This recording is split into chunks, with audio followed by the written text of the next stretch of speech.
آج دجالی فتنے کے بارے میں کچھ باتیں آپ کے گوش گزار کروں گا۔ پہلی بات یہ نوٹ کیجئے کہ یہ روایات صحیح مسلم میں بھی ہیں، جامع ترمذی میں بھی ہیں، سنن ابی داؤد میں بھی ہیں، سنن ابن ماجہ میں بھی ہیں، سنن نسائی میں بھی ہیں، مسند احمد ابن حنبل میں۔ یعنی یوں سمجھیے کہ صرف بخاری کو چھوڑ کر باقی صحاح ستہ کی تمام کتابوں میں اور بڑے جلیل القدر صحابہ سے یہ روایات ہیں۔ حضرت عبداللہ ابن عباس رضی اللہ تعالی عنہما حبر الامہ، حضرت عبداللہ ابن عمر رضی اللہ تعالی عنہما، حضرت ابو سعید خدری رضی اللہ تعالی عنہ اور حضرت ابو الدرداء رضی اللہ تعالی عنہ، ان صحابہ سے ان کتب حدیث میں جو روایات مروی وہ یہ ہے کہ جو شخص دجالی فتنے سے محفوظ رہنا چاہے وہ سورہ کہف کی ابتدائی اور آخری آیات کی تلاوت۔ بعض روایات میں تو صراحت ہے ابتدائی اور آخری، بعض میں مطلقاً فرمایا گیا کہ 10 آیات سورہ کہف کی انسان کو دجال کے فتنے سے محفوظ۔ اس اعتبار سے جو تعلق ہے ان آیات کا دجالی فتنے کے ساتھ وہ گویا کہ احادیث صحیحہ سے ثابت ہے۔ نمبر 2 بات جو اب میں عرض کرنا چاہتا ہوں وہ یہ ہے کہ احادیث نبویہ ہی سے دجالی فتنے کے بارے میں جو باتیں ہمیں معلوم ہوتی ہیں وہ کیا ہے، دجال کے کیا اوصاف ہوں گے، کیا خصائص ہوں گے، دجالی فتنے کے کیا مظاہر ہوں گے، کیا آثار ہوں گے، کیا اثرات ہوں گے۔ اس کی وضاحت میں پہلے تو ایک بات نوٹ کر لیجئے، ایک ہے دجالی فتنہ، ایک ہے ایک شخص معین المسیح الدجال، ان دونوں میں فرق ہے۔ معلوم ایسا ہوتا ہے کہ ایک وہ شخص ہوگا جس کا ظہور ہوگا، وہ شخص معین ہے، اور اگر احادیث کا تتبع کیا جائے تو معلوم ہوتا ہے کہ وہ یہود کا کوئی بہت بڑا لیڈر ہوگا، اور آخری زمانے میں قریب قیامت کا جو زمانہ ہے، قرب قیامت کا، اس میں جو بڑی عظیم جنگیں ہونے والی ہیں ان میں جب یہودیوں اور مسلمانوں کا مقابلہ ہوگا اور بہت کریٹیکل سٹیج پر وہ مقابلہ پہنچا ہوا ہوگا، اس وقت حضرت مسیح علیہ السلام کا نزول ہوگا اور وہ دجال اکبر کو یا المسیح الدجال جسے کہا گیا ہے اس کو وہ قتل۔ تو المسیح الدجال یہ تو ایک شخص معین، البتہ دجالی فتنہ صرف ایک شخص معین کے ساتھ نہیں متعلق، بلکہ اس کے لیے جو احادیث آئی ہیں ان کا جب ہم تتبع کرتے ہیں، ان سب کو جب جمع کرتے ہیں تو معلوم ہوتا ہے کہ وہ ایک خاص کیفیت ہے، ایک خاص دور میں کچھ ایسی کیفیات پیدا ہو جائیں گی کہ جن کو دجالی فتنے سے تعبیر کیا گیا ہے۔ وہ کیفیات کیا ہیں، میں کچھ احادیث کے حوالے سے وہ میں نوٹ کر کے لایا ہوں، آج آپ کے سامنے رکھ رہا ہوں۔ پہلی بات یہ معلوم ہوتی ہے کہ اس دور میں، اس دجالی فتنے میں، انسان کو جو قواعد طبعیہ ہیں، جو قدرت کی طاقتیں ہیں، کائناتی قوتیں ہیں، ان پر غیر معمولی غلبہ، اختیار حاصل ہو جائے گا، اور وہ دجال متصرف ہوگا ان تمام قواعد طبعیہ پر، بالکل ایسے انداز میں جیسے کبھی انبیاء کرام علیہ السلام کو اللہ تعالیٰ معجزے عطا فرمائے۔ وہ معجزے کہ جو اللہ تعالیٰ کے فضل و کرم سے اللہ کے رسولوں کو عطا ہوئے ہیں، گویا کہ وہ سب کی سب کیفیات ہیں کہ جو دجال کے بارے میں قرآن مجید یا احادیث نبویہ میں وارد ہے۔ مثلا پہلی بات یہ بتائی گئی کہ اس کے لیے فاصلہ بے معنی ہو کر رہ جائے گا، انتہائی تیز رفتاری ہوگی جو اسے حاصل ہوگی۔ چنانچہ الفاظ یہ ہے کل غیث سے استدبرت ہردی، وہ ایک ایسے طوفان کے مانند جو ہے وہ سیلاب آئے گا کہ جیسے کوئی بہت زوردار آندھی جو ہے اس کے ساتھ طوفان آیا کرتا ہے۔ آپ سائیکلون کا تصور کیجئے کہ جس طریقے سے وہ ایک انتہائی تیز رفتار ہوا جو ہے وہ طوفان کو لے کر آتی ہے، اس طور سے وہ فتنہ پھیلے گا۔ ایک اور حدیث میں الفاظ ہے فلا تدع قریۃ الا حبطتها فی 40 لیلہ، یہ مسلم شریف کی روایت ہے حضرت نواس بن سمعان رضی اللہ تعالی عنہ۔ کوئی قریہ تک نہیں چھوڑے گا دنیا کی کوئی آبادی چھوٹی سے چھوٹی جس میں وہ نہیں پہنچ جائے گا 40 دن کے اندر۔ یہ اس کی تیز رفتاری کا عالم ہوگا، گویا کہ میں تعبیر کر رہا ہوں اسے ان الفاظ سے کہ فاصلہ بے معنی ہو۔ اسی کے ضمن میں بعض اور روایات آئی، سواری جو ہے اس دجال کی اس کو گدھے سے تعبیر کیا گیا، اس لیے کہ ظاہر بات ہے اس دور میں اور کسی شے کا اگر تذکرہ کیا جاتا ہوائی جہاز کا یا راکٹس کا تو وہ تو لوگوں کی سمجھ میں نہ آتا، اور پہلے انہیں ساری سائنس پڑھانی پڑتی تب وہ الفاظ استعمال کرتے، لہذا وہ اس کا خچر، اس کا جس پر سواری ہوتی ہے، لیکن اس کی تیز رفتاری کے لیے الفاظ آئے ہیں کہ اس کا ایک قدم اگر مکے میں ہوگا تو دوسرا قدم شام میں جا کر، اور الفاظ یہ آئے ہیں کہ اس کے دونوں کانوں کے درمیان فاصلہ جو ہے وہ 40 باع کا یعنی 80 ہاتھ کا، بلکہ حضرت علی رضی اللہ تعالیٰ عنہ کے خطبے میں جو اس کا بیان ہوا ہے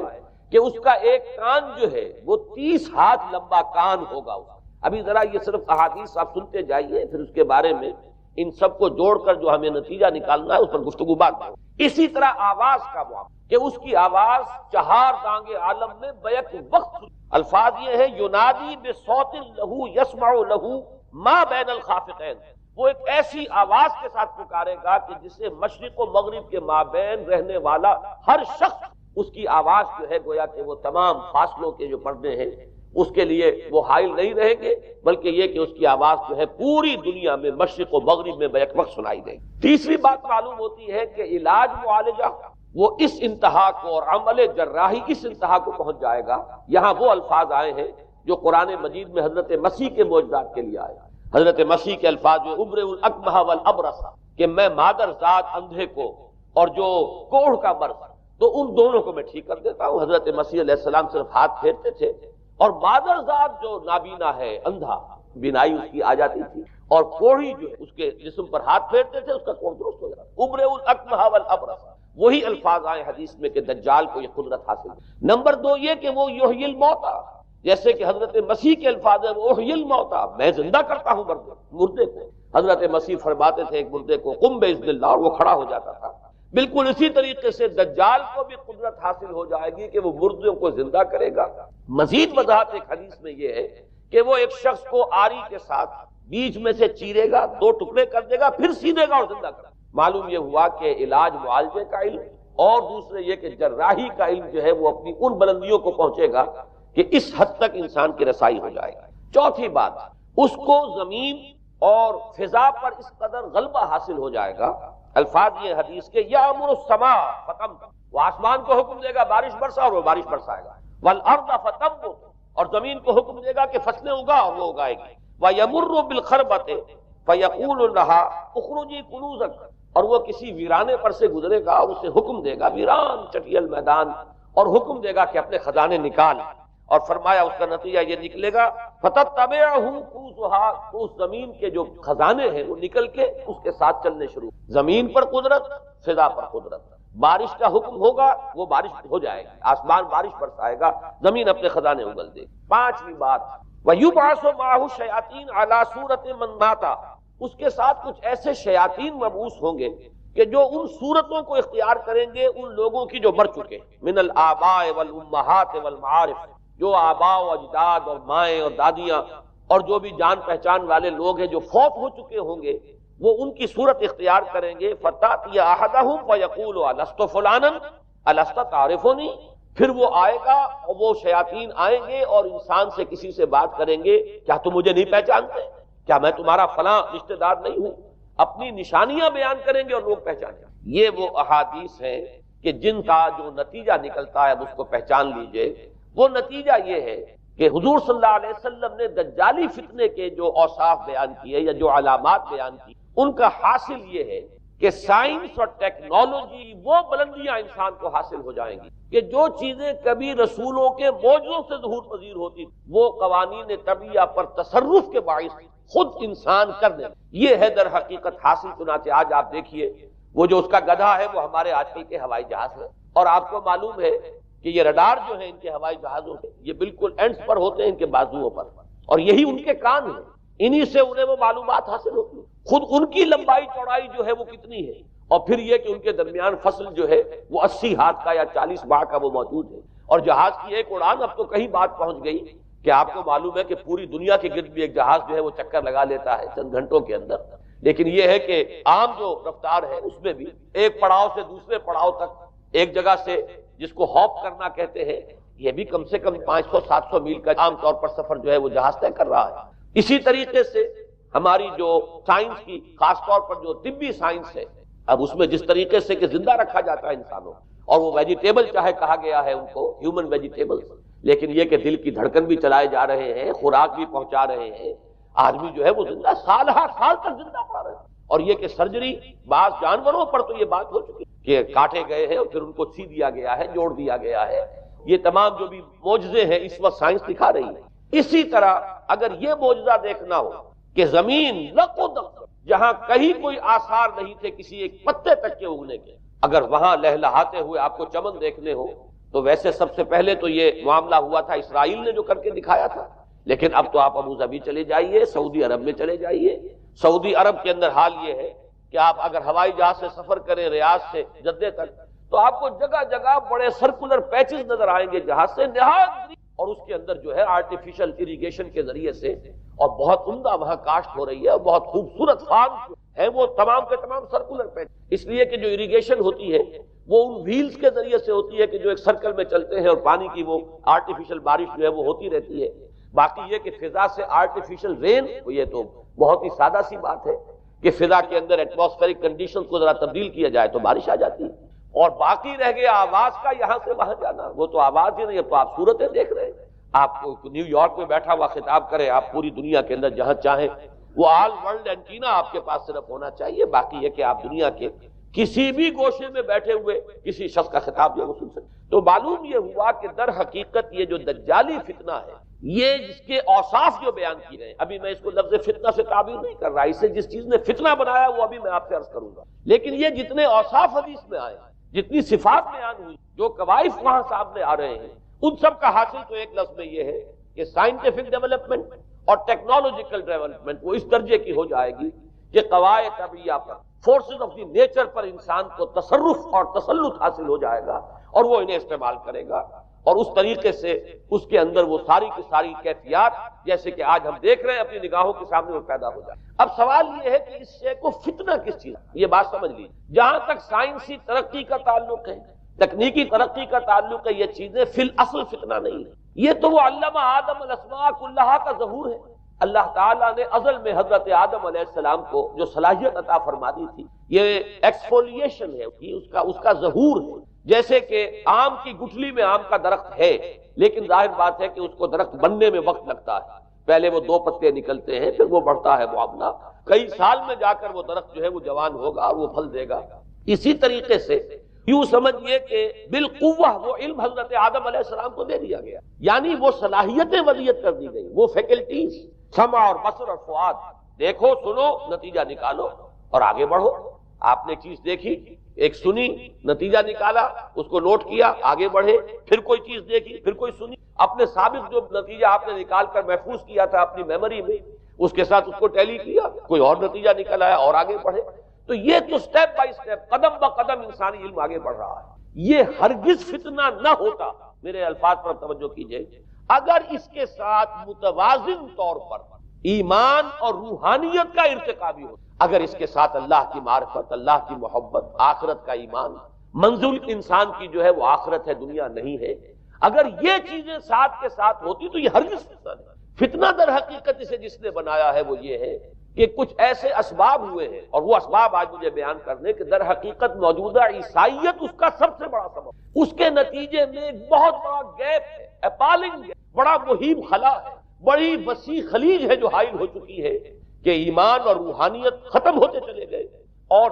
یہ ٹیکنیکل اور سائنٹیفک ڈیولپمنٹ بڑھتی چلی، ان دونوں کے درمیان جو مہیب خلا پیدا ہوا ہے اس فتنہ بنا دیا ہے، اور عظیم ترین فتنہ۔ ورنہ اگر اس کے ساتھ ہی اللہ پر ایمان، آخرت پر ایمان اور انسان کے اندر ایمانی کیفیات، اس کی روحانی کیفیات اگر یہ بھی برقرار رہتی بلکہ اس کے ساتھ متوازن طور پر ان کو ترقی کرنا چاہیے، تو یہ ہرگز فتنہ نہیں ہے۔ تو پہلی بات یہ سمجھ لیجئے کہ اگرچہ دجالی فتنے کے جو صفات، اس کے اوصاف، اس کی علامات، اس کے مظاہر جو بھی حدیث کے ذریعے سے ہمیں معلوم ہے، جس کا میں نے ابھی آپ کے سامنے تذکرہ کیا، وہ سب در حقیقت تعبیر ہے، اس دور کا جو محاورہ ہے، اس دور کی جو زبان ہے، اس دور میں جن الفاظ سے گفتگو کی جا سکتی، اس دور کے ایڈیم میں آج کی جو سائنٹیفک اور ٹیکنالوجیکل ترقی ہے گویا کہ اس کی تعبیر کی گئی ہے کہ وہ دجالی فتنہ ہوگا۔ لیکن اس شے کو فتنہ بنانے والی شے در حقیقت یہ ہے کہ ایک بہت بڑی خلیج حائل ہو چکی ہے ایمان اور روحانیت، اور دوسری طرف سائنٹیفک اور ٹیکنالوجیکل ڈیولپمنٹ، ان دونوں کے درمیان اتنا بعد اور فصل پیدا ہو گیا ہے کہ جس کی وجہ سے اس نے فتنے کی شکل اختیار کی۔ اس کا سبب کیا ہے، آج ہمیں اس پر غور کریں۔ دیکھیے حضرت مسیح علیہ السلام کا دین، اور جیسا کہ میں نے عرض کیا اس سورہ کہف کے پہلے رکوع میں تذکرہ انہی کا ہو رہا ہے، وَيُنذِرَ الَّذِينَ قَالُوا اتَّخَذَ اللَّهُ وَلَدًا مَا لَهُم بِهِ مِنْ عِلْمٍ وَلَا لِآبَائِهِمْ كَبُرَتْ كَلِمَةً تَخْرُجُ مِنْ أَفْوَاهِهِمْ يَقُولُونَ إِلَّا كَذِبًا فَلَعَلَّكَ بَاخِعٌ نَفْسَكَ عَلَىٰ آثَارِهِمْ إِن لَّمْ يُؤْمِنُوا بِهَٰذَا الْحَدِيثِ أَسَفًا۔ ان آیات کا پہلے ترجمہ آپ سن لیجئے، جو پہلی آیات ہے ان کا ترجمہ ہم کر چکے ہیں۔ کل حمد اس اللہ کے لیے ہے جس نے اپنے بندے پر کتاب نازل فرمائی اور اس میں کوئی کجی نہ رکھی، جو بالکل سیدھی ہے اور خبردار کرتی ہے ایک ایسی بڑی عظیم اور مہیب جنگ سے کہ جو خاص اللہ کی طرف سے ہوگی، اور بشارت دیتی ہے مومنین کو جو نیک عمل کریں کہ ان کے لیے بہت بڑا اور بہت عمدہ اجر ہے. ماکثین فیہ ابدا، وہ اس میں رہیں گے ہمیشہ ہمیشہ. وَيُنذِرَ الَّذِينَ قَالُوا اتَّخَذَ اللَّهُ وَلَدًا، اب دوہرا کر بات آئی، اور تاکہ خبردار کر دے ان کو جنہوں نے یہ کہا کہ اللہ نے کسی کو اپنا بیٹا بنایا ہے. مَا لَهُم بِهِ، نہیں ہے ان کے پاس اس کے بارے میں کوئی علم. وَلَا لِآبَائِهِمْ، نہ ان کے آباء و اجداد کے پاس کوئی علم، کوئی عقلی دلیل نہیں، کوئی اللہ کی اتاری ہوئی کسی کتاب میں، اللہ کے اتارے ہوئے کسی صحیفے میں اس کے لیے سند نہیں. وَلَا لِآبَائِهِمْ كَبُرَتْ كَلِمَةً تَخْرُجُ مِنْ أَفْوَاهِهِمْ، بہت بڑی بات ہے کہ جو نکل رہی ہے ان کے منہوں سے. إِن يَقُولُونَ إِلَّا كَذِبًا، نہیں بول رہے یہ، نہیں کہہ رہے یہ مگر جھوٹ. فَلَعَلَّكَ بَاخِعٌ نَفْسَكَ عَلَىٰ آثَارِهِمْ، تو اے نبی صلی اللہ علیہ وسلم شاید کہ آپ اپنے آپ کو ہلاک کر لیں گے ان کے آثار پر. یہ آثار کے لفظ کو میں ابھی جو کا تو رکھ رہا ہوں، بعد میں اس کی وضاحت کروں گا. إِن لَّمْ يُؤْمِنُوا بِهَٰذَا الْحَدِيثِ آسَفًا، اگر یہ لوگ ایمان نہ لائے اس حدیث پر، یہ حدیث قرآن، اس پر اگر یہ ایمان نہ لائے، جیسے کہ وہاں فرمایا گیا تھا اگر رحمت خداوندی میں داخل ہونا ہے اے بنی اسرائیل تو یہ شاہدرہ ہے رحمت خداوندی کا قرآن حکیم، آؤ اور داخل. یہاں پر ان عیسائیوں کو متنبہ کیا جا رہا ہے اگر وہ اس حدیث پر، یہ حدیث اللہ، اللہ کی کتاب، احسن الحدیث کتاب متشابہہ فبأی حدیث بعدہ یؤمنون، اگر اس اللہ کی حدیث پر، اللہ کی کتاب پر یہ ایمان نہ لائے تو جو ان کے آثار ہوں گے، نتائج نکلیں، ان پر اے نبی شاید کہ آپ اپنے آپ کو صدمے اور رنج اور غم سے ہلاک کر. یہ ہے در حقیقت وہ آیات جن میں تذکرہ ہو رہا ہے عیسائیت کا. لیکن عیسائیت سے مراد کیا ہے اسے سمجھیے. حضرت مسیح علیہ السلام کا دین تو بعین ہی وہی دین تھا جو دین آدم سے لے کر محمد تک صلی اللہ علیہ وسلم وعلیہ الصلوۃ والسلام جتنے انبیاء آئے ہیں ان کے دین میں کوئی فرق نہیں. دین توحید وہی ایمان، البتہ شرائع کے اندر، شریعت اور کچھ تفصیلی احکام میں فرق ہوا ہے. شریعت موسوی اور شریعت محمدی میں اللہ صاحب الصلوۃ والسلام تھوڑا تھوڑا فرق ہے. دین ایک ہی. شرع لکم من الدین ما وصى به نوحا والذی اوحینا الیک وما وصینا به ابراہیم وموسیٰ وعیسیٰ. دین میں تو ہم نے وہی شے تمہارے لیے بھی معین کی ہے مسلمانوں کہ جس کی کہ ہم نے نوح کو وصیت کی تھی اور جس کی کہ ابراہیم کو اور موسیٰ کو اور عیسیٰ کو وصیت کی. دین ایک ہے. ان الدین عند اللہ الاسلام. تو دین مسیحی بھی وہی تھا بعین ہی جو دین محمدی ہے اور دین موسوی صلی اللہ علیہ وسلم علیہ الصلوۃ والسلام. البتہ حادثہ جو نہایت عظیم پیش آیا ہے اور وہ یہ ہے کہ ساؤل اس کا نام تھا پہلے، جس نے کہ اپنی زندگی میں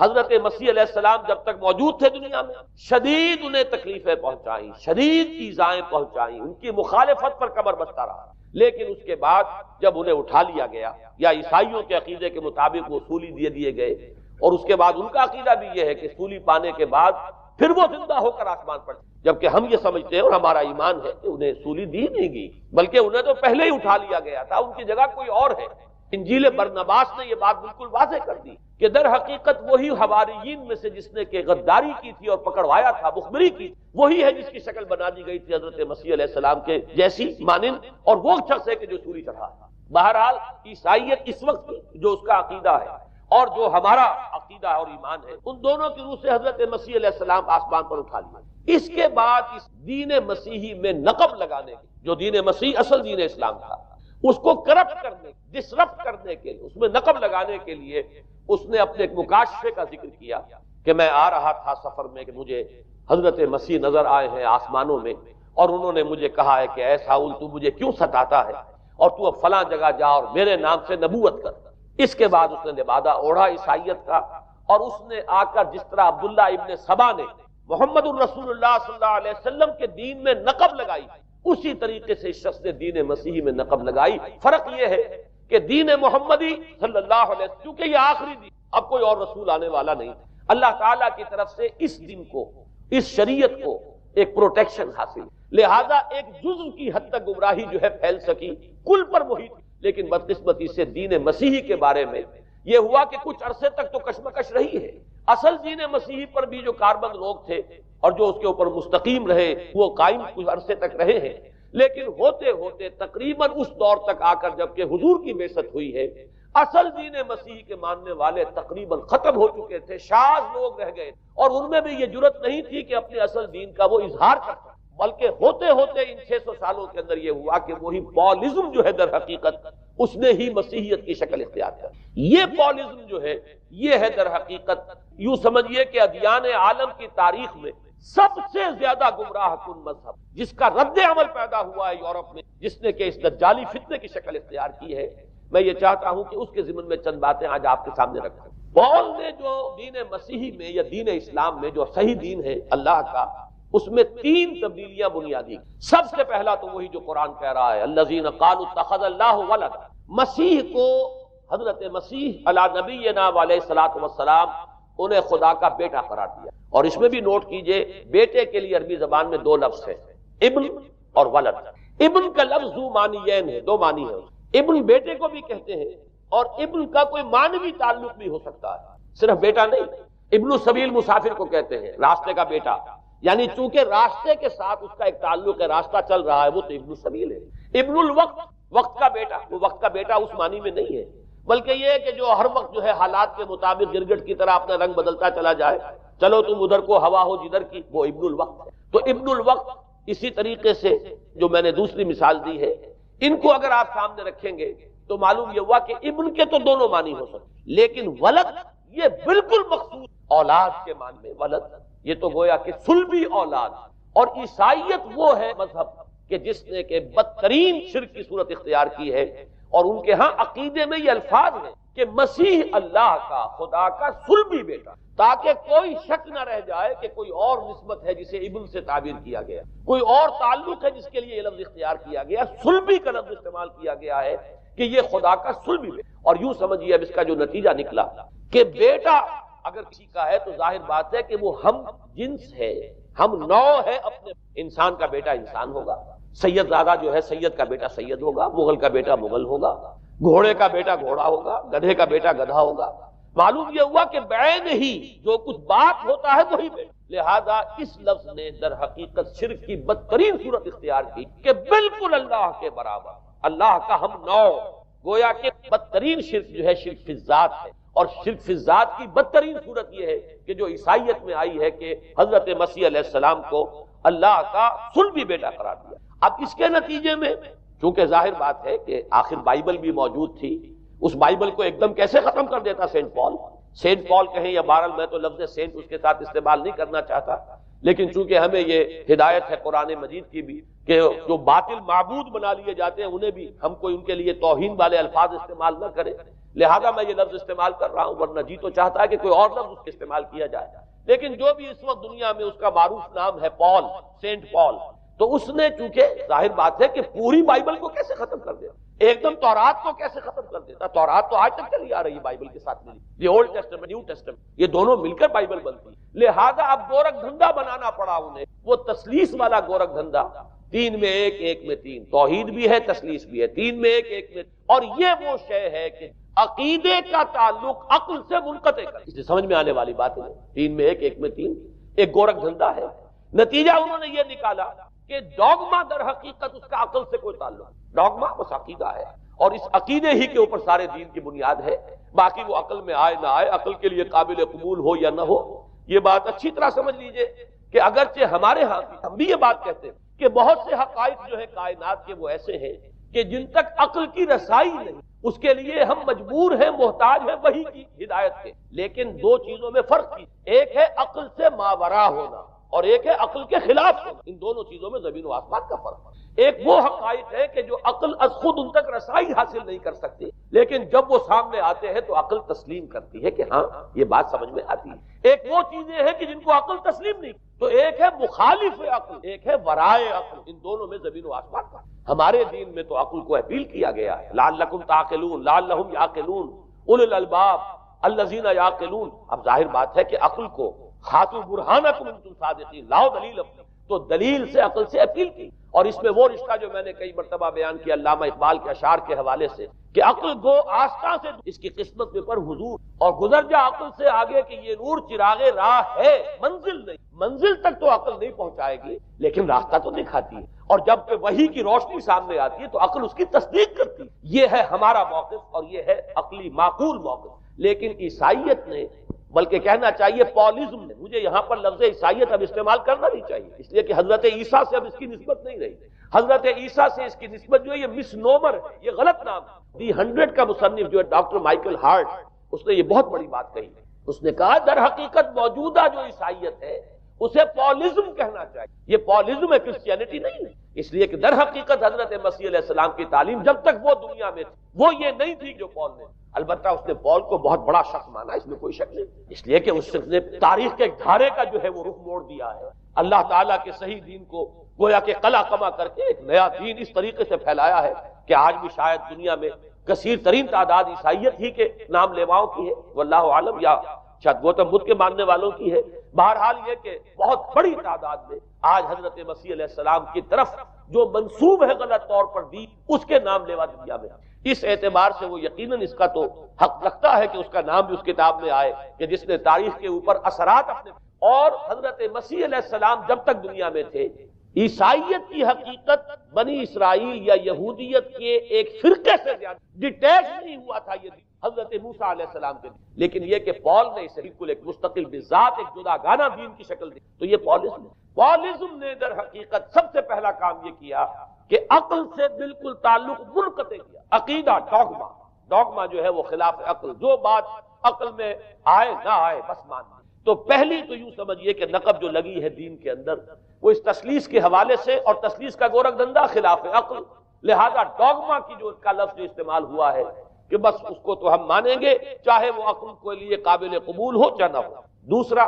اس سے بھی زیادہ آپ دیکھیے ایک سے ایک بڑھ کر اینٹ رکھی جا رہی ہے، خشت اول چون حد میں مار کر تاثریہ امیر احمد دیوار پر۔ دوسرا کفارے کا عقیدہ جو مبنی ہے صلیب کے عقیدے، مسیح نے انتہائی ذلت کی موت، یعنی صلیب کی موت جو ہے وہ خود کہتے ہیں کہ انتہائی ذلت کی موت، یہ ذلت کی موت کا پیالہ اس لیے پیا تاکہ اس کے ماننے والوں کی طرف سے کفارہ ادا ہو جائے۔ مسیح کفارہ ادا کر چکا ہے، اب جو شخص کو مان لے گا کہ گویا کہ نجات ہو، اس کا عمل سے کوئی تعلق، عمل ہو نہ ہو، بد کردار ہو، اچھا کردار والا ہو، نیک ہو، بھلا ہو، جیسا بھی ہو، برا ہو، بدماش ہو، لچا ہو، لفنگا ہو، مسیح کو مان لے، صرف ماننے پر، اس لیے کہ مسیح تو اس کی طرف سے کفارہ پیش کر چکا، سارے گناہوں کا کفارہ جو ہے مسیح نے انتہائی ذلت آمیز موت جو ہے قبول کر کے گویا کہ اپنے ماننے والوں کے تمام گناہوں کا کفارہ دیا۔ یہ دوسرا عقیدہ، اس کا نتیجہ کیا نکلا؟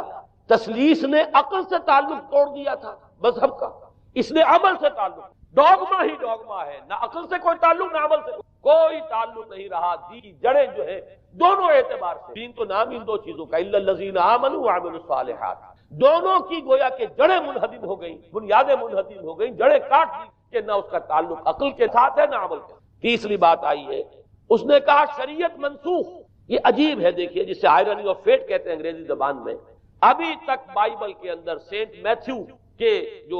جو روایت ہے، متی کی انجیل جسے کہا جاتا ہے gospel of the lord according to saint Matthew, اس میں جو سرمن آف دی ماؤنٹ ہے، ایک وعظ ہونے کے اعتبار سے واقعتاً میں اس کی عظمت کا بڑا قائل ہوں، عظیم ترین وعظ ہے دنیا کا، اس کے شروع میں یہ الفاظ موجود ہیں، don't think I have come to destroy لا،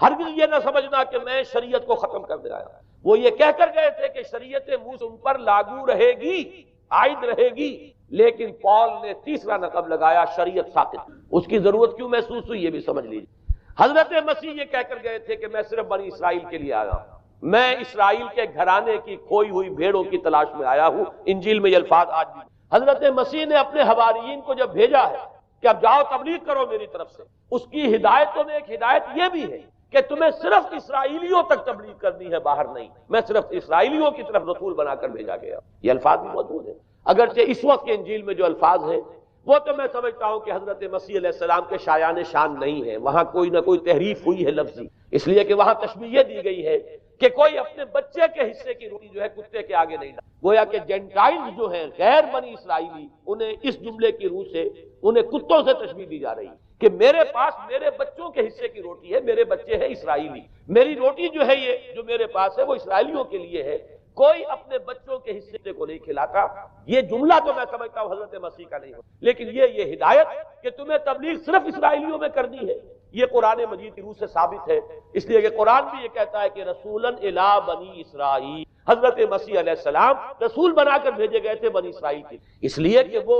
یوں سمجھیے کہ جسے ہمارے ہاں عام اصطلاحات میں علماء کہا کرتے ہیں تاج و تخت ختم نبوت، وہ تاج و تخت ختم نبوت تو ابھی منتظر تھا محمد رسول اللہ صلی اللہ علیہ وسلم کی آمد کا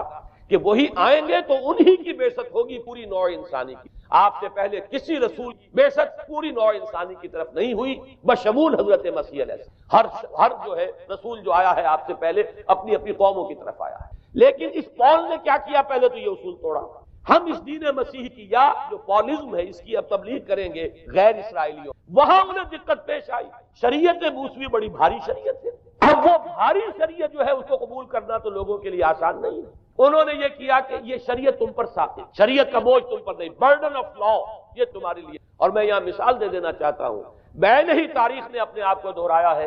عبداللہ ابن سبا نے جو فتنہ شروع کیا تھا ہمارے ہاں، ہماری تاریخ میں جو اس کے اثرات پھر پیدا ہوئے، ان میں سے ایک جو ہے وہ شکل اسماعیلیت والی ہے کہ اسماعیلیت نے بھی بعین ہی یہی شکل اختیار کی. ہندوستان میں آ کر جب اسماعیلی داعیوں نے جب تبلیغ کی ہے تو شریعت ساقط کر دیا. آج آپ کو جو اسماعیلی ان کے ہاں کوئی شریعت نہیں ہے، کوئی نماز نہیں، مسجد ان کی ہوتی نہیں، جماعت خانہ ہوتا ہے، وہ کلب گھر ہے، آتے ہیں جمع ہوتے ہیں کھانا کھاتے ہیں، اللہ اللہ خیر صلی اللہ کو باتیں چیتیں کرتے ہیں. ان کے اوپر شریعت ہے ہی نہیں، نہ روزہ ہے نہ نماز ہے. اور بعین ہی وہی جو اختیارات میں ابھی آپ کو بتاؤں گا کہ جو پوپ کے وہی ان کے امام حاضر کے اختیارات. بہرحال دوسری نقب جو میں نے عرض کیا آپ سے وہ یہ تھی کہ شریعت منسوخ، اس کا نتیجہ کیا نکلا؟ اب دیکھیے ذرا غور کیجئے. ایک بہت بڑا خلا پیدا ہو گیا. وہ خلا کون پر کرے؟ شریعت کے بارے میں سارے اختیارات اب پوپ، وہ جس چیز کو چاہے حلال کر دے، جس چیز کو چاہے حرام کر دے، جس چیز کو چاہے قرار دے دے کہ یہ ممنوع ہے، جس چیز کی چاہے اجازت دے. اس لیے کہ اب شریعت تو رہی نہیں، خلا ہے، اس میں سوالات تو پیدا ہو گئے. یہ کام کیا جائے یا نہ کیا جائے، کون کرے گا؟ تو جب شریعت ختم ہوئی تو سارا اختیار پوپ کے ہاتھ میں. یہ میں بعد میں ذرا اور تفصیل سے بتاؤں گا کہ کیسے کیسے اختیارات پھر مذہبی طبقے کے ہاتھ میں آئے ہیں. اس کے نتیجے میں تاریخ انسانی میں worst form of theocracy, theocracy کسے کہتے ہیں جو آج کی اصطلاح میں گالی، قائد اعظم کے جملے آپ نے کئی پڑھے ہوں گے. اسلام میں کوئی تھیوکریسی، مذہبی طبقے کی حکومت نہیں ہے اسلام میں، اور 100% درست ہے. تھیوکریسی کہتے ہیں ایک مذہبی حلقے کی، مذہبی طبقے کی حکومت، اس کے ہاتھ میں اختیارات. اور قرآن مجید میں اسی وجہ سے ان کے اوپر الزام لگایا گیا اتخذوا احبارهم ورهبانهم اربابا من، انہوں نے اپنے علماء اور صوفیوں کو اللہ کے سوا اپنے معبود بنا لیا. حضرت علی ابن حاتم رضی اللہ تعالیٰ عنہ جب ایمان لائے، یہ حاتم طائی جو مشہور ہے سخاوت میں، ان کے بیٹے ہیں، قبیلہ طے سے ان کا تعلق ہے. حاتم طائی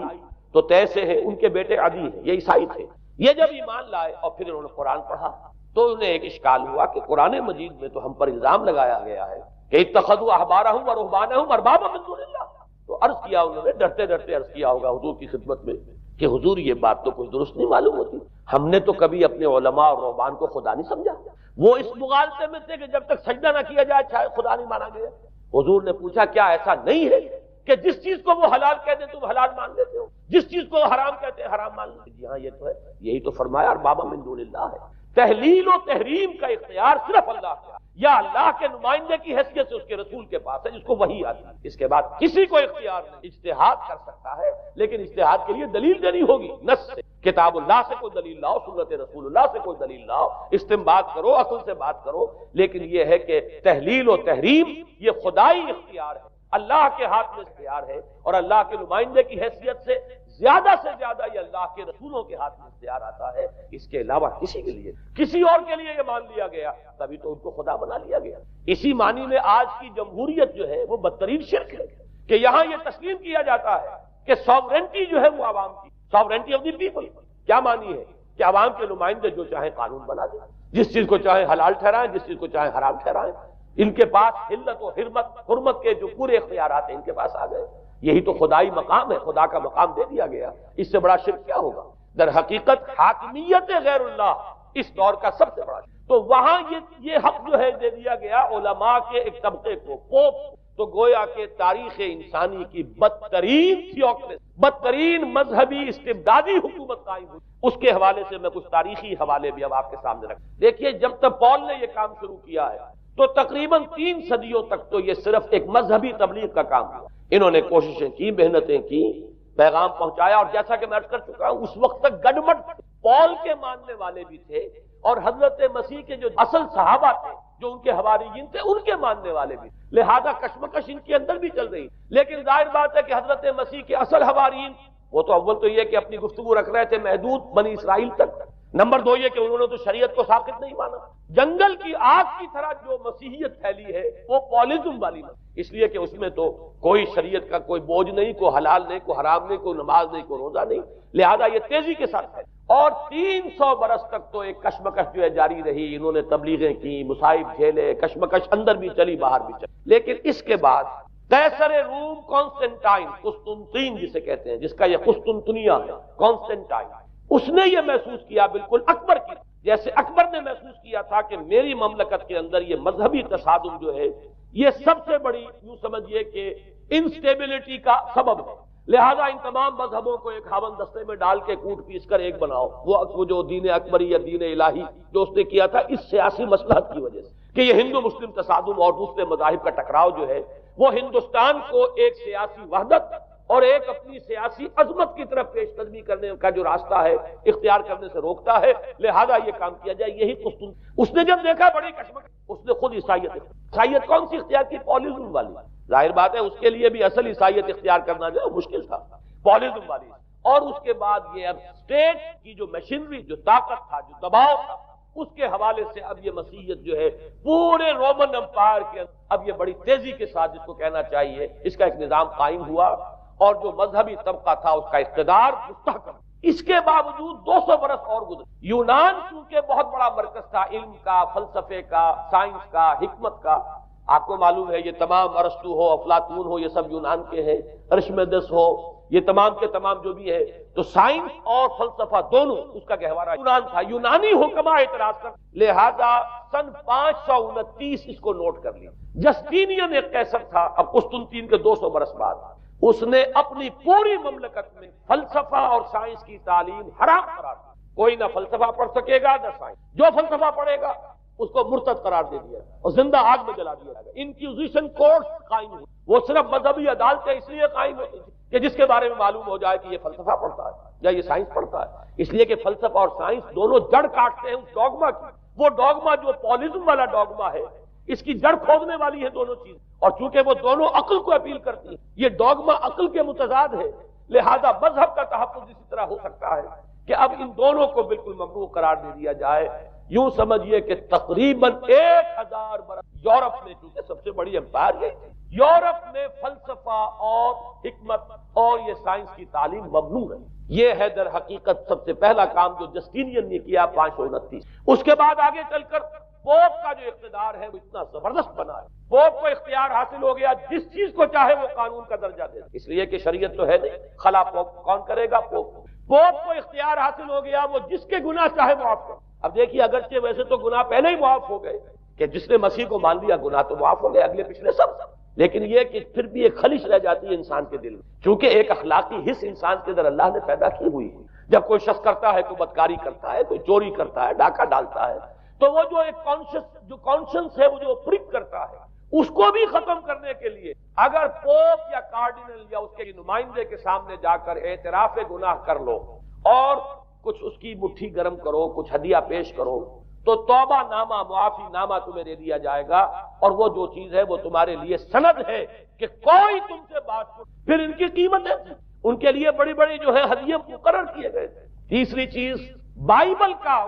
مفہوم جو ہے وہ کوئی سند نہیں، اس لیے کہ بائبل ہانٹ کر رہی. اولڈ ٹیسٹمنٹ بھی ہے، یہ حضرت مسیح کی یہ 4 انجیلیں بھی ہیں، یہ تعلیم کچھ اور ہے، لہذا بائبل جو ہے وہ سند نہیں ہے. سند پوپ کا جو ہے بائبل کی شرح کرنے کی، بائبل کی طرف سے کوئی دلیل لانے کی کسی کو کوئی حق حاصل. یہ جبر تھا، یہ تشدد تھا یورپ میں. یہ وہ دور تھا جبکہ اسلام پھیل رہا تھا. میں نے اس لیے آپ سے کہا تھا، نوٹ کرایا آپ کو، 529 میں جسٹینین کا یہ فرمان ہے، 571 میں حضور کی ولادت ہو رہی ہے، وہی صدی ہے. اور 630 کے آس پاس، بلکہ 629 کے آس پاس سلطنت روما کے ساتھ مسلمانوں کا ٹکراؤ شروع. تو یہ تاریخی ان کو ریلیشن جو ہے ذہن میں رکھیں. جس وقت مسلمان آئے اور 200-300 برس جو ان کے عروج کے ہیں، اس وقت آپ کو معلوم ہے کہ تقریباً 6 صدیاں ہو چکی. یورپ بالکل جس کو کہا جاتا ہے ڈارک ایجز، انتہائی تاریخ، مذہبی جبر اور استبداد، اس کے سوا کچھ. اور ملاؤں کی حکومت جسے آپ کہیں گے، جسے آج کل کی اصطلاح میں کہا جائے گا، وہ جس کو چاہے جو چاہے سزا دے دے. پوپ کو اختیار حاصل ہے. کسی کے بارے میں ذرا جیسے بعض اوقات خبریں سچی ہیں یا جھوٹی، لیکن میں مثال دے رہا ہوں، جیسے خبریں آتی رہی ہیں ایران کے بارے میں کہ کہیں اگر معلوم ہو گیا ہے تو پاسداران انقلاب پہنچے اور سمری ٹرائل اور فوراً ختم کیا آدمی۔ اس قسم سے انکوزیشن رپورٹ جو کورٹس وہاں قائم ہوئے اور یوں سمجھیے کہ لاکھوں افراد تحت کیے گئے، زندہ جلائے گئے۔ لیکن اس کے بعد جب عالم اسلام میں وہ روشنی پھیلی اور خاص طور پر بنو عباس کے زمانے میں، اب بھاگ کر وہاں جو بھی تھے فلسفے کے اور سائنس کے کوئی دلچسپی رکھنے والے، وہ بھاگ کر عالم اسلام میں آ گئے۔ یہاں اب وہ کتابیں جو ہے خاص طور پر مامون اور ہارون الرشید کے زمانے کے اندر یہ علم جو ہے ہندوستان سے بھی لیا، یونان سے بھی لیا مسلمانوں نے، اور اس کے بعد یہ غرناطہ اور قرطبہ کی یونیورسٹی کے ذریعے سے اس علم نے پینیٹریٹ کیا ہے دوبارہ یورپ میں۔ دیکھیے سرکل کیسے بنا ہے، یونان کا علم آیا ہے پہلے عالم اسلام میں، مڈل ایسٹ میں، اور پھر ادھر سے ہو کر چکر کھا کر اور اسپین کی یونیورسٹیوں سے یورپ میں ہوا ہے۔ اس وقت پھر اصلاح مذہب کی تحریک شروع ہوئی اور ساتھ ہی تحریک احیاء العلوم رینیسنس، اس کے نتیجے میں وہاں بیداری پیدا ہوئی۔ لیکن یہ بیداری اب آپ نوٹ کر لیجئے، ایک تو پروٹیسٹنٹ مذہب پیدا ہوا اور کئی سو برس تک تصادم رہا کیتھولکس کے اندر اور پروٹیسٹنٹس میں۔ پورے اسلام کی تاریخ میں کبھی اتنے خونی فسادات نہیں ہوئے، کبھی بھی شیعہ سنی فساد بھی کبھی اتنا نہیں جتنا کہ کئی سو برس تک رومن کیتھولکس اور پروٹیسٹنٹس کے مابین یورپ میں ہوتا رہا۔ بلکہ اس میں تو ایسے ایسے واقعات آتے ہیں کہ لگ بھگ 10 لاکھ افراد جو ہیں وہ ختم ہوئے ہیں۔ یہ آپس کا تصادم جو تھا، پروٹیسٹنٹ مذہب جو پیدا ہوا اصلاح مذہب کی تحریک کے ذریعے سے، اور وہ رومن کیتھولک پاپائیت والا نظام، ان کے درمیان جو تصادم ہوا، 10 لاکھ کی تعداد بچی کہ آدمی مارے گئے۔ بلکہ فرانس کا ایک شہر ہے، وہاں تو 19 دن تک مسلسل قتل عام کیا گیا، اور وہاں حاملہ عورتوں کے جو ہے پیٹ چاک کر کے بچے نکال کر ان کو بھی جو ہے ختم کیا گیا۔ یہ سارا ظلم جو ہے وہاں ہوا ہے، تصادم ہوا ہے۔ اس کے نتیجے میں آپ خود سوچئے کہ کس قدر نفرت پیدا ہوئی عوام کے اندر مذہب سے۔ اس کے ساتھ ہی اب وہ سائنس شروع ہوئی، لہذا علم اور سائنس دونوں کی جڑ میں مذہب سے شدید نفرت ہے۔ یہ ہے وہ سبب کہ جس نے یہاں سے راستے علیحدہ کر دی، اور مذہب کیونکہ جبر کرتا ہے، مذہب کیونکہ عقل کے اوپر بیڑیاں بٹھاتا ہے، پہرے بٹھاتا ہے، بیڑیاں ڈالتا ہے، اور مذہب کیونکہ تشدد کرتا ہے، لہذا مذہب کے خلاف ایک نفرت، ایک ریئیکشن، یہ ہے اس ساری سائنسی ارتقاء اور سائنٹیفک اور ٹیکنالوجیکل جو ڈیولپمنٹ ہوئی، اس کی جڑ میں مذہب سے نفرت جو ہے اس کے بیج بو دیے گئے۔ اور یہ جو 250-300 سال میں اب یہ جو چناور درخت بن کر آیا ہے کہ ایک طرف سائنس کی ترقی، ٹیکنالوجی کی ترقی آسمان کو چھو رہی ہے، آج انسان چاند کے اوپر تو انسان کے قدم جو ہے پہنچ چکے ہیں، اور آپ کا ایک راکٹ جو ہے وہ پورے تمام سیارے جو ہیں ہمارے سولر سسٹم کے ان سب کا چکر لگا کر اور وہ اس سے باہر چلا گیا ہے، خلا کے اندر کہاں گیا کچھ پتا نہیں۔ لیکن یہ کہ تقریباً یوں سمجھیے کہ سن 77 کا چلا ہوا وہ، اور 12 برس تک اسے سفر طے کیا ہے، کم سے کم سولر سسٹم کا جو ہے اس نے پورا جو ہے یہاں تک۔ اور جو میں نے آپ کو وہ احادیث ان کے حوالے سے بات کیا سمجھ میں آئی کہ یہ سائنٹیفک، ساری کی ساری سائنٹیفک ڈیولپمنٹ، یہ ٹیکنالوجیکل ڈیولپمنٹ، لیکن چونکہ اس کے ساتھ مذہب کا انکار ہے، خدا پر ایمان نہیں، آخرت کا یقین، روح کا گویا کہ انکار، روحانیت تو بہت دور کی بات ہے، روح کا بھی انکار۔ نتیجہ یہ ہے کہ ان دونوں چیزوں کے مابین وہ گیپ، جسے میں نے کہا تھا ایپالنگ گیپ، ایک بہت بڑا گیپ ہے جو پیدا ہو چکا ہے۔ اب میں حدیث آپ کو سنا رہا ہوں، بخاری شریف میں جو روایت ہے، حضور نے فرمایا کہ دجال کے ماتھے پر لکھا ہوا ہوگا کافارا، کفر۔ الفاظ یہ ہے انہو مکتوب بین عینیہ کافارا، علیحدہ علیحدہ، یقرأہ کل مومن کاتب و غیر کاتب، وہ اس طرح نمایاں لکھا ہوا ہوگا کہ ہر شخص اسے پڑھ لے گا، چاہے وہ لکھنے والا ہو چاہے نہ ہو، لکھا پڑھا ہو چاہے نہ ہو۔ یعنی اس تہذیب کی پیشانی پر کفر لکھ، مذہب سے دشمنی، مذہب سے بغض، مذہب سے دوری، مذہب کی ہر چیز کی نفی۔ آج جو ایک عالمی تہذیب ہے جس کا کہ غلبہ ہے ہمارے اس پورے گلوب پر، اس میں 3 چیزوں کے مقابلے میں 3 کی اہمیت، خدا کی اہمیت ہوگا، ہم انکار بھی نہیں کرتے لیکن ہم جانتے بھی نہیں کہ ہے کہ نہیں۔ ہاں اہمیت کائنات، غور کرو، کائنات کے قوانین کو سمجھو، ایکسپلائٹ کرو، قوت جو ہے نیچر کی قوت اس کو مسخر کرو، استعمال کرو، ہوگا خدا ہے یا نہیں ہے، چھوڑو اس بحث کو۔ اصل اہمیت جو ہے وہ اسی طرح اصل اہمیت اس مادے کی ہے، روح ہوگی کوئی شے ہمیں نہیں، نہ ہم دیکھ سکتے ہیں، نہ ہم اسے چھو سکتے ہیں، نہ چکھ سکتے ہیں، ہوگی، لیکن یہ کہ اصل جو ہے اہمیت وہ مادے کی ہے، اس کی فکر کرو۔ اسی طریقے سے حیات دنیاوی، اصل سے حیات دنیا، اس کو بناؤ، سنوارو، بہتر سے بہتر زندگی گزارو، ویلفیئر سٹیٹ ہو، بہت ہی عمدہ ماحول ہو اور ہر چیز کو، لیکن حیات ہوگی، اب تو آرام سے گزرتی ہے، آخرت کی خبر ہے یا نہیں ہے اس سے ہمیں کوئی بحث نہیں۔ تین چیزوں کے مقابلے میں تین چیزوں کی اہمیت، یا یوں کہیے کہ تین چیزوں کے مقابلے میں مقابل کی کو بالکل غیر اہم اس کی طرف کو توجہ کا ارتکاز کائنات پر ہے، ذات باری تعالیٰ پر، ذات و صفات باری تعالیٰ ایک صرف علمی موضوع ہے، اصل توجہ کی شے کائنات، روح ہوگی اصل شے جسم ہے اور مادہ ہے، حیات اخروی ہمیں نہیں پتا، کسی نے واپس آ کر خبر نہیں دی مرنے کے بعد، لہذا ہم نہیں کہہ سکتے ہے کہ نہیں، البتہ یہ کہ حیات دنیا بھی تو ہے، اس کو مضبوطی کے ساتھ تھامو، اس کو بہتر بناؤ۔ توجہ کا اصل ارتکاز حیات دنیا، یہ ہے وہ گلوبل جو در حقیقت یورپ سے ابری، اور یورپ سے ابری ہے، اس کی بنیاد میں مذہب کی دشمنی موجود، جو رد عمل تھا در حقیقت اس پاپائیت کے نظام کا، جو پولزم کے ذریعے سے دنیا میں قائم ہوا، یہ وجہ ہے۔ اور آج انسان جہاں کھڑا ہے غور کیجئے، انتہائی ہولناک جنگ جو وہ اس کے سر پر ایک خطرے کے طور پر مسلط، دو جنگیں اس ایک صدی میں ایسی ہوئی جنہیں اپنے ورلڈ وار 1 اور ورلڈ وار 2 اتنے بڑے پیمانے پر قتل و غارت دنیا میں پہلے کر، اس لیے کہ پہلے فوجوں کی جنگیں، آبادیوں پر جا کر کہیں کوئی قتل عام ہو گیا ورنہ یہ کہ قبضہ لیا، پہلے وہ کسی اور کی ریت ہے، اب کسی اور کی ریت ہو گئی۔ آیا بابر آیا، اس نے پانی پت کے میدان کے اندر ابراہیم لودھی کو شکست دے دی، دلی میں آ کر اس نے کسی کا خون نہیں بہایا، بس وہ آ کے تخت پر قابل ہو۔ کہیں کہیں ہوئے ہیں فتنے یا پھر عذاب الہی آتے رہے ہیں کہ رسولوں کے انکار کی سزا کے طور پر قوم نسیہ منسیہ کی گئی ہے، لیکن جنگیں جو دنیا میں ہوتی وہ جنگوں کا معاملہ جو ہے وہ اس نوعیت کا ہوتا تھا، وہ فوجوں کے درمیان ٹکراؤ ہوتا، میدان جنگ میں کشتوں کے پشتے لگتے تھے، لیکن اس کے بعد نہیں ہو گیا، کہیں کسی نے بہت غصہ نکالا، لیکن اس صدی میں اب جو جنگیں ہوئی اس سے تو ملک کے ملک کہتے آبادیاں ختم، اور جو تیسری جنگ ہوگی یہ جان لی، آخر انسان کب تک اسے ٹالے گا؟ رشیا کے بارے میں یہ سمجھنا کہ وہ پیچھے ہٹ گیا ہے، پشپائی اختیار کر لی، اس نے بہت بڑی حماقت ہے، وہ در حقیقت اب ڈپلومیسی کی راہ سے سپرسی چاہتا ہے، لہذا تصادم تو ہو کر رہا ہے۔ مولانا مناظر حسن گیلانی رحمۃ اللہ علیہ کے خیالات جو ہیں وہ مجھے اس سورہ کہف کے ابتدائی آیات کے ضمن میں مجھے ان سے اتفاق ہے، اور بہت سی چیزیں ان سے ماخوذ ہیں۔ اسی طریقے سے جو حدیث اب میں آپ کو بتا رہا ہوں، میرے سامنے اس کا متن نہیں ہے، مولانا حامد میاں رحمۃ اللہ علیہ انہوں نے مجھے یہ بتایا تھا کہ جو میں نے جمع کیے ہیں حالات و واقعات، قیامت سے پہلے جو حالات و واقعات پیش آنے والے ہیں، جن کی پیشین گوئی احادیث، ان سے معلوم ہوتا ہے کہ ایک بہت بڑی خوفناک، اتنی بڑی خوفناک جنگ، اور ان کے الفاظ یہ ہے کہ اس میں دونوں فریق جو ہوں گے ان میں بڑی تعداد عیسائیوں کی ہوگی، ادھر بھی ادھر بھی، ایک طرف البتہ عیسائیوں کے ساتھ مسلمان بھی ہوں گے، یہودی بھی، اور دوسری طرف خالص عیسائی طاقت، اور ان کے درمیان اتنی خوفناک جنگ ہو۔ الفاظ ان کے یہ ہے اس حدیث کے جو انہوں نے مجھے بتائے کہ ایک پرندہ سینکڑوں میل تک پرواز کرے گا اور اسے سوائے لاشوں کے اور کچھ نظر نہیں۔ آپ تصور کیجئے اگر ایٹمک وار ہو جاتی ہے تو یہی ہوگا، تہس نہس ہو جائے گا، وہاں ختم ہو کر رہ جائے گی۔ اور یہ چیز جو ہے یہ بہرحال یہ جتنا کچھ پائل اپ کیا گیا ہے،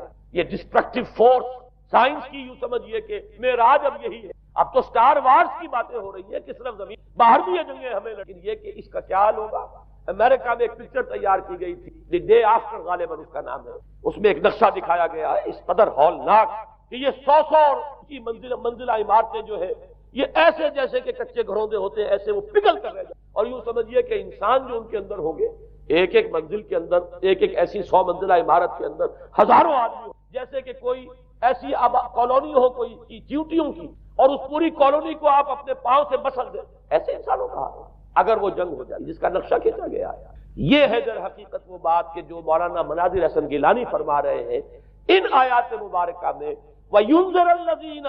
قَالُوا اتَّخَذَ اللَّهُ وَلَدًا، تاکہ خبردار کر دے یہ قرآن ان لوگوں کو جنہوں نے کہا ہے کہ اللہ نے بیٹا بنایا، بدترین شرک کا جنہوں نے ارتکاب کیا، اور اسی ولدیت مسیح کے عقیدے سے وہ ساری کرپشن جو ہے